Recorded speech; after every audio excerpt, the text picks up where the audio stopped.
Hi Huns! So I wasn't planning on doing a video today because I've been very depressed and anxious a lot lately, and I was gonna do this video like later, but I was like, I really want to do this. So this video is gonna be different from my normal videos. This isn't Degrassi related at all. There was a hashtag on Twitter a couple of months ago, hashtag 10 movies to get to know me or something like that. So I decided to do my own because I love movies and I want to share a part of my life with you all. First of all, I should say these aren't in any particular orders. They're just thrown together. Not all of these movies on this list are my all-time favorite movies. Some of these movies are just ones that I thoroughly enjoy. So the first movie is Girl Interrupted. This movie came out in 1999. It stars Angelina Jolie, Winona Ryder, Brittany Murphy, and this is the movie I used to watch every time I was feeling depressed, which was all the time. So it's one of my favorite movies of all time. It's one of the movies that really depicts mental illness accurately, and it doesn't glamorize it or anything. It's the raw truth, and that's one of the reasons why I love it. Whenever I was feeling down, I would just turn on the movie and just let it absorb me, and I would even like write in my journal while watching the movie, because the main character, Susanna, is a writer, and she just inspired me to write down all my thoughts. Also really interested in this movie because I am really into psychology. I actually minored in it in college, and I wanted to get into the mental health field at some point in my life, but I changed my mind. That is not something I want to do anymore. The next movie is Gabriel. It came out in 2014 and it stars Rory Culkin. I just recently discovered this movie a couple weeks ago and I instantly fell in love with it. The main character, Gabriel, he suffers from a mental illness. They don't explicitly say it in the movie, but it seems like he suffers from bipolar. And it just really touched me because just like Girl Interrupted, it really depicts mental illness in a very accurate way. I think his character was very well thought out, and he wasn't demonized in any way just because he has a mental illness. And so I really resonated with this movie. Like, I saw myself so much in this movie that I cry every time I watch it. Like, the things that Gabriel does and says throughout the movie, I have done and said those exact same things. And it's very scary to see myself portrayed in that way. But it's also very touching because it makes me feel seen. And Rory Culkin does an amazing job. He's a fantastic actor, and I love him very much. A little bit too much. The next movie on my list is 1986 Stand By Me, starring Corey Feldman, River Phoenix, Will Wheaton, and Jerry O'Connell.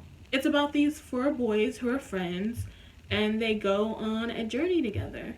I know they go to see a dead body, but that's not the point of the movie at all, because the dead body is only on screen for like less than a minute. Really, it's a coming of age story. They discover themselves along the way, and it's a very beautiful and touching story. And I think it really speaks to me because it's about friendship. The ending makes me cry every single time. The last 30 minutes of this movie I just start sobbing like a baby, and I don't stop until like an hour after I'm finished watching the movie. I guess it has to do with my own experience of losing a childhood friend. Because Will Wheaton's character, Gordy, tells us the story of how he slowly lost touch with all of his childhood friends that he had this journey with, and how his closest friend, Chris, was killed. And I have my own story. When I was 15, my best friend passed away. So it has an extra layer of emotion for me personally. The next movie on my list is the original Child's Play that came out in 1988, starring Brad Dourif, Alex Vincent, and Catherine Hicks. This movie is directed by Tom Holland. Not that Tom Holland. That Tom Holland. The first horror movie I remember watching was the original Child's Play. I remember going to the video store with my brother and renting this movie and watching it for the first time at home, and how freaked out I was. My mom actually bought the Chucky doll for my sister. Me and my sister ripped it up together. We just shredded the thing and we threw it in the garbage. Horror is my favorite movie genre of all time. Nothing beats it for me. And just the fact that that movie opened the doors for me, horror-wise, makes it just that much special.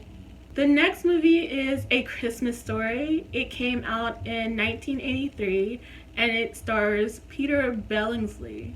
I used to watch this movie every single Christmas. Like, it was just a tradition for me. It would come on TV and it would be on this one channel the whole day. And I remember just watching that during Christmas time and helping my mother cook, and it would always be on in the background. And that movie is Christmas for me. Every time I watch that movie, I get like little tingles because it just brings up such nostalgia for me. And I quote that movie all the time. Like, every time I see the word fragile, I say fragile. Fragile! You'll shoot your eye out. I triple dog dare ya. The next movie is Final Destination 2. It came out in 2003 and it stars Ali Lauder, AJ Cook, and Michael Landis. So I've seen all the Final Destination movies and I love the franchise for the most part. But the second one always stuck with me because of that premonition. Because it's so realistic and it can actually happen. I have this immense fear of driving. I didn't get my license until I was like 21, and I got my own car just last year. So I have not been driving for that long, and I was okay with that. I don't want to drive, honestly. I have been in a couple of car crashes myself.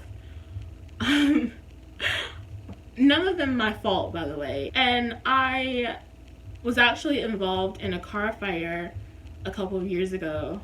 I was driving and the engine blew up and the whole thing caught on fire.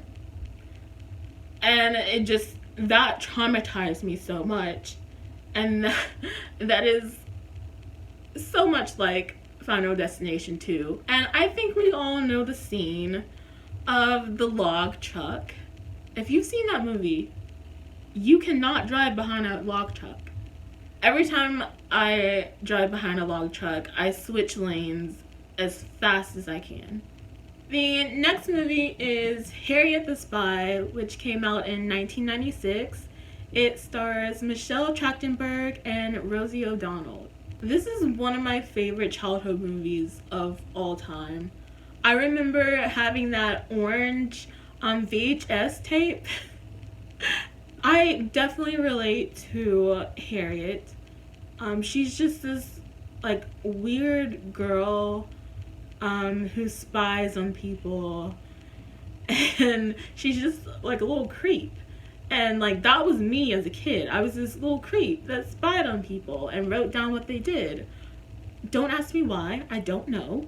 It's just something I did. And seeing this protagonist being this odd little girl that we're supposed to root for made me feel so much better about being a little weirdo. Oddly enough, this is also the movie that opened the doors to me kind of being fascinated by true crime. The next movie is probably the most underrated movie on my list. It is Saved. This came out in 2004, and it stars another Culkin, Macaulay Culkin, Jenna Malone, and Mandy Moore. I am in love with this movie. It's about this girl named Mary who is in this super religious Christian friend group until she finds out that she's pregnant, and they kind of turn on her. And I really relate to that because, believe it or not, I was a Christian at one point. I'm not anymore. I'm actually an atheist. I was in a Christian group in school. I know, don't judge me. And I went to church most Sundays. And I was really into the God thing. And I grew up with a very religious and controlling mother who used the Bible as a weapon and made my coming out experience very traumatic for me. I don't want to get into the story on here. I don't want to get too personal. So this movie really depicts the Western Christian culture and shows how dangerous religion can be. Not putting anyone's religion down, but it shows the dark and hypocritical side of religion, specifically Christianity. The next movie is Welcome to the Dollhouse. It came out in 1996 and stars Heather Matarazzo. It's about this girl named Dawn, and I can really relate to her because we both have suffered from school bullies, and then having to come home to being emotionally abused by your family, and having your mother treat your siblings better than they treat you, and feeling like the black sheep of the family. Like Harriet, she's a very odd duck. I'm starting to notice a pattern. I'm kind of relating to these very weird black sheep characters like Gabriel, Harriet, Dawn. So that says a lot about me. The next movie, this is number 10, I think, is Geralds Game. This came out in 2017 and it stars Carla Gugino. This is a Stephen King adaptation. I haven't read the book yet. I heard it's amazing. I will eventually get to it. But this movie is about a woman who gets handcuffed to a bed, and she has to find a way to get out, to escape. It deals with the main character, Jessie, having to come face to face with a past trauma that she has been repressing for most of her life. I have some past traumas that I haven't really dealt with in a healthy way, so I can most definitely put myself in her shoes. But what is so amazing about this movie is that Jessie gets to face her demons. It's really about her reclaiming her power, which I think it's so amazing that they did it in the way that they did. Jessie is having to deal with her victimhood from her physical prison, which is the bed and the room, and also her mental prison. I can't even explain how important this movie is to not only me, but other people who have had to deal with traumatic situations. The next movie is Home Alone, which came out in 1990. And this stars Macaulay Culkin. I am just obsessed with these Culkin boys. Kieran is also in this. This also stars Joe Pesci and Catherine O'Hara. This is another one of my favorite Christmas movies of all time. I think we've all been in Kevin's shoes, where we just wish our family would disappear because they annoy us so much and they can be so mean to us. And I've had that thought so many times, but this movie shows how would you feel if that actually happened? How would you feel if your darkest and most angriest thoughts became reality? And that's a very deep story for a Christmas movie starring a little kid. I think that's why it's still such a classic, because it's not just a Christmas movie. It's actually very psychological. And I obviously enjoy the Culkins. So any movie with any of the Culkins in it is okay with me. The next movie is Matilda. This came out in 1996. And it stars Mara Wilson and Danny DeVito. Danny DeVito wrote and directed this movie. And I think every little girl or boy who was really into reading can really identify with Matilda. I was in love with reading when I was little. I would read a book a week. I was that obsessed with reading. And I also felt like I was the odd one out of my family, that no one can understand me. And I felt like I was alone at times, and Matilda felt alone as well, until she got her powers and she felt more in control of herself and felt less like a victim. This is like one of the first movies I watched where I saw myself in a character. It really makes me want to get back into reading. I've been trying to get back into it. I've slacked off for a few years, but I'm trying my best to do it. It just really made those kids who felt like they weren't a part of anything felt like they were special. The last movie on the list is the original Psycho. It came out in 1960 and it stars Anthony Perkins, Janet Leigh, and Vera Miles. The first time I saw this movie was ironically in a motel. The way the universe works sometimes, it's very funny. So it was at night, of course. Everyone was asleep except for me. And I randomly stumbled upon this movie on TV. So me not knowing anything about it, I watched it and it scared the crap out of me. And it's so weird, the bathroom door was open at the time and it was pitch black. So there was this black void that was just staring at me while I was watching this movie. And that made that experience 10 times worse. I was so scared I couldn't even move to close the door. That was probably the most traumatizing movie experience, but I loved the movie. I loved the movie then and I love it now. So that is my 15 movies to get to know me.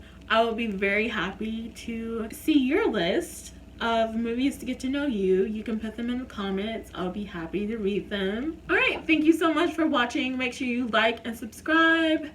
Goodbye.